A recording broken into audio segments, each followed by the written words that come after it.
You're watching E.T.N, where we don't do news, we just talk entertainment. Share and subscribe. Hey guys, welcome to Entertainment Talk Nation. This is Rob. This video, well, we have more. In fact, it's getting out of control. It's a daily ritual now. We are 28 days away, 29 days away from this movie. And literally since last week, we've been getting stuff pretty much every day. New TV spot. There was another one this morning, and now new images. We're going to take a look at that stuff. But before we do, I want to let you know that depending on how much you want to see or don't want to see, I am going to give a spoiler warning. The new TV spot showed something while it was about 30 seconds long. Pretty much the whole TV spot was stuff we've seen already, except one particular scene, which I thought probably would have been cool if they kept that in the movie. It was a question a lot of people were curious about, and it had to do with the Hollow Earth. So there are also new images popped up. This is coming from Total Film. These three images are also new, nothing we've seen in the trailer before. However, some of the scenes do revolve around scenes in the trailer. So again, I don't think they're spoilery in and of themselves, but again, just want to give a fair warning. If you're tired of seeing stuff and you're tired of seeing stuff you haven't seen yet, now's the time to probably stop. All right, so first we're going to talk about the TV spot, and really the only new shot in the TV spot is of the Hollow Earth, and you pretty much see how the Hollow Earth gets its sun, or sunlight, if you will. And basically they show a long shot of what looks like a civilization, and there's this big pyramid in the center that has like this beam of light going up to the center of the sky, and it's forming what looks like this orb that's giving off sunlight. I mean, it's pretty cool, and I hope we figure out or find out how that's made, but I thought that was pretty revealing. You know, that was a pretty decent mystery going into the movie, and I don't think a lot of people are going to want that spoiled, hence why I gave the warning at the beginning of the video. Outside of that, most of the shots were stuff we've seen before, but I thought that's probably one they should have probably kept out. So we're going to get into these new images as well before I kind of go into my thoughts on what's being shown right now, because little by little this is starting to really get a King of the Monsters feel, and I think now they're going a little too hard. I think they need to take some time off. You know what I mean? Again, no complaints here. Obviously it helps the channel, obviously it provides more content to do, but as a fan, it's like there are still things in this movie that I want to find out on my own. I don't need little bits and pieces from the trailers and the TV spots, but of course I feel so inclined to watch them when they drop. So now the first picture here we're going to pull up is, you got a shot of the Three Journeymen, I call them, because we know from the story now that these three are going to go on a little mission together to find out or try and pull an upheaval on Apex. And this is a shot. Now, first when I saw this, I said to myself, wow, this looks like Mechagodzilla's mouth, but at closer viewing, I think this is the mouth of King Ghidorah. And I'm guessing that when you take this shot into account with what we saw on Collider a couple of weeks ago, almost 2 weeks ago now, this is probably King Ghidorah's mouth. We saw a shot from the inside of King Ghidorah's skull in that magazine, and I think this is the exterior. Obviously, that's the mouth. They're using it as an entrance, and then if you go in there, you'll find what we call Serizawa's cockpit. All right, that chair he was sitting on with the big dome on the top, which some, including myself, theorize is a Ghidorah, or is Kevin, the left head of Ghidorah's brain, being kept active, being kept fresh, so to speak. So, and we do know that these three are going after Apex, so it's likely that that is King Ghidorah's mouth right before you enter and get into where the chair is and all those other gadgets that are hooked up to him, which we believe in turn control Mechagodzilla. So now the next shot is another one we've seen before, and this is not that we've seen before, but we've seen the surroundings before. Another shot of modern Hong Kong with the neon light city, and this looks like basically Kong is about to give an axe shot right to Godzilla's face, and he even looks like he's kind of holding him back. Godzilla's trying to get his arms wrapped around him. Looks like he's going for an atomic breath.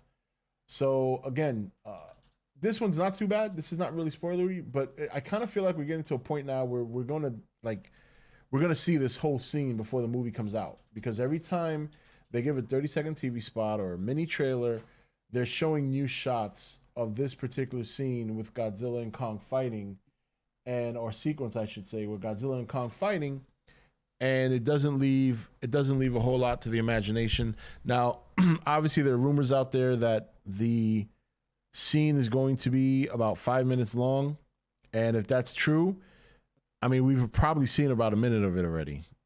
So, I mean, and that's now on March 2nd. So can you imagine exactly how long of the scene we're going to get by the time the movie comes out? Because this next shot is another scene in that sequence. And this one is Kong hanging from a top of a building, looking down on Godzilla. And, you know, I want to say he's holding the axe here, but it actually looks like he's holding something else. I don't know if it's a missile. I don't know if it's a boat. I don't know what it is, but it's not the axe, I don't think. It's not glowing. I mean, it could be the axe possibly, but it's not glowing. Maybe it's not charged up yet at this point. I'm not sure. But it doesn't look as clearly like the axe as I thought it would. But who knows? It could just be the axe. But yeah, again, another shot in this sequence that we haven't seen before. You know, add to all the shots we've seen in the trailers and the TV spots and the teasers. I mean, you're starting to add up some minutes here. And if this is a 5-minute sequence of a fight, you know, I mean, again, it's only March 2nd. And if they're going to continue at this pace, which I'm starting to get afraid that they will, then we can expect to probably see about 3.5 to 4 minutes worth of the fight before the movie even comes out. Now look, there's a lot of people who are gonna go on radio silence. They're gonna try to avoid everything that's possible, you know, that can possibly be seen. But you know, when you look back at King of the Monsters, you take out all the shots of some of the best moments of that movie that they showed in trailers and TV spots, and I think people have a different reaction to that movie. You know, I think people have a better memory of that movie, because something like Godzilla turning into Burning Godzilla would have been so impactful in that movie. Had you not seen it in TV spots in the trailer, people would have left on a different high in that movie. If you showed a lot less King Ghidorah in the TV spot in the trailers, and you kept him silhouetted, or you kept him shadowed, or you just showed bits and pieces of him, but small pieces, not as like his whole body or all three heads, you have a different impact on the viewer when they leave the theater after seeing a three-headed dragon. Again, maybe not to us fans, but you know, when you consider the people who would have gone to have seen it that are not hardcore fans, who would have had a certain reaction to those scenes had they not seen them so much in TV spots and trailers, then you get a better word of mouth for that movie. Maybe the movie does better financially in the theaters. You know, I'm trying to, I still think they have enough time to stop, because I think the difference here is we're getting a lot of stuff we've seen already in the first trailer, but they are starting to sneak in little new spots, little things here and there that are really, really starting to add up.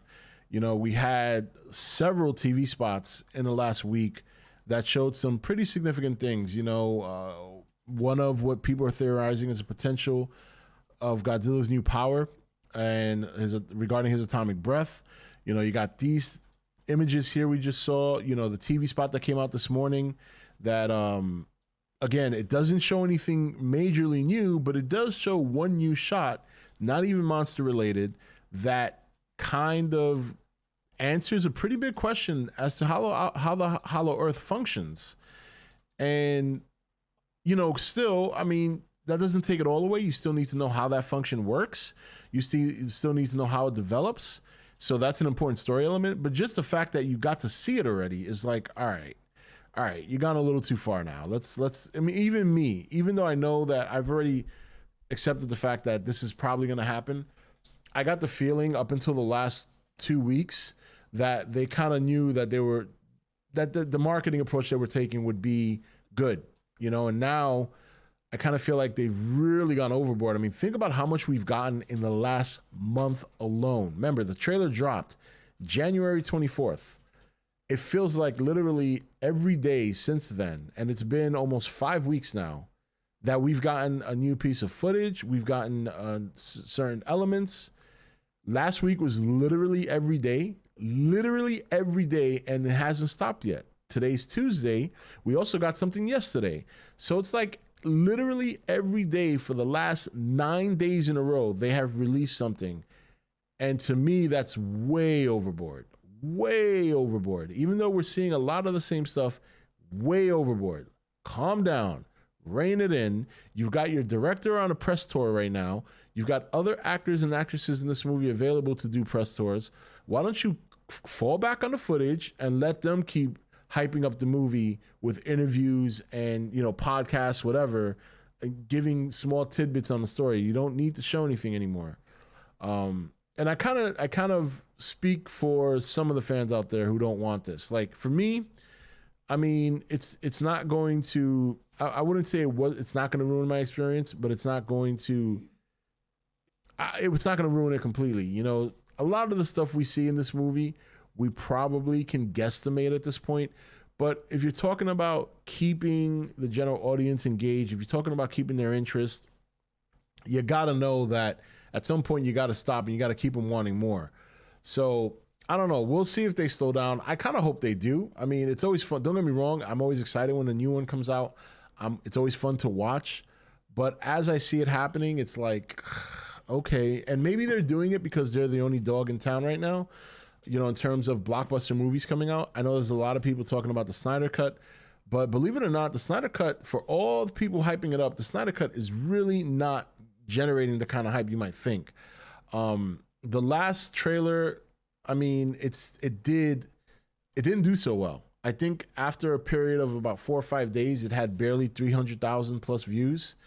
And there was a Godzilla vs. Kong TV spot that released around the same time, I think the day after, and it already had hit like 2 or 3 million. So it's like, because, even though there's a lot of Snyder fans and a lot of DC fans that may be hyped for this movie, remember, general audiences always count. General audiences, no matter what, bring in the revenue, they bring in the hype, they keep the hype going. To the general audience, they've already seen the Justice League. Even though the cut is showing new footage, and even though they might see it and say, oh, wow, new footage, some of this looks like stuff I've seen before, but some of it's new. But there's two things that are going to deter a general audience member from probably watching the Snyder Cut. Number one, it looks familiar to them. They've already kind of seen it, even though we all know they haven't. And number two, it's 4 fucking hours long. So you're going to try and convince the general audience that they got to sit through a 4-hour version of something they didn't like. This is why the Snyder Cut is not generating the kind of hype I think a lot of fans want or hope for. Good example, yesterday, and this is really kind of pathetic. Yesterday, HBO Max dropped a tweet talking about the Godzilla vs. Kong movie dropping on HBO Max on the 25th. Now, this was a mistweet, and they quickly corrected it, but for the few minutes that it was up, there were Snyder fans already attacking HBO Max for making that announcement, because obviously the Snyder Cut comes around, I believe, also the 25th. And there they were. And it's like, that stuff kind of matters too. If you have a fan base that's so rabid that they're all over the place in terms of trying to shoehorn and force this movie down people's throat, that's going to turn other people off too. So how do you expect to bring fans into your movie if you're not promoting it positively, number one? And number two, everywhere HBO Max or Warner Brothers tries to promote some of their other content, you got Snyder fans jumping in, talking about this is all that matters, blah, blah, blah, blah, blah. So it's, but anyway, I digress, because obviously I kind of went off a path there. But the point I'm trying to make is people are very hyped for Godzilla vs. Kong, but that hype is not going to last if they keep pushing these kinds of footage. Everybody remembers what happened with King of the Monsters. And one of the reasons it didn't do too well, because a lot of times people feel like they've seen the movie if they see too much footage. So we'll see what happens. I do think they still have enough time to kind of stop. I would say today was the first time that I saw a TV spot where I really said, okay, that's too much. that's too much. That's the first time I've said that. If I say that 2 or 3 more times, if I say that one more, like 3 more times total, then I think we kind of hit the point of no return. So we'll see what happens. But anyway, share your thoughts in the comment section below. Sorry about that. There is, you know, probably one more video coming today, but it kind of depends how I feel. I've been a little bit under the weather, which is why there was no videos yesterday. And, you know, I do want to talk about the watch party we had Monday. I kind of have a new perspective on G 2014. It's been a while since I've seen it. And looking at that movie now versus these TV spots and all these trailers, kind of just had a different opinion. I wanted to share about it, but I'll do that in a different video. But anyway, guys, that's it for this one. Hopefully I'll see you a little bit later today with some new stuff. But otherwise, I'll be around. You guys know where to find me. This is Rob signing off for E.T.N, where we don't do news, we just talk entertainment. Take it easy. Thank you for watching E.T.N. Click here to watch more content. Don't forget to leave a comment. Also, make sure you like and share this video. If you want to know when the next video is up, click the notification bell next to the subscribe button. And most of all, make sure to click that subscribe button for regular content.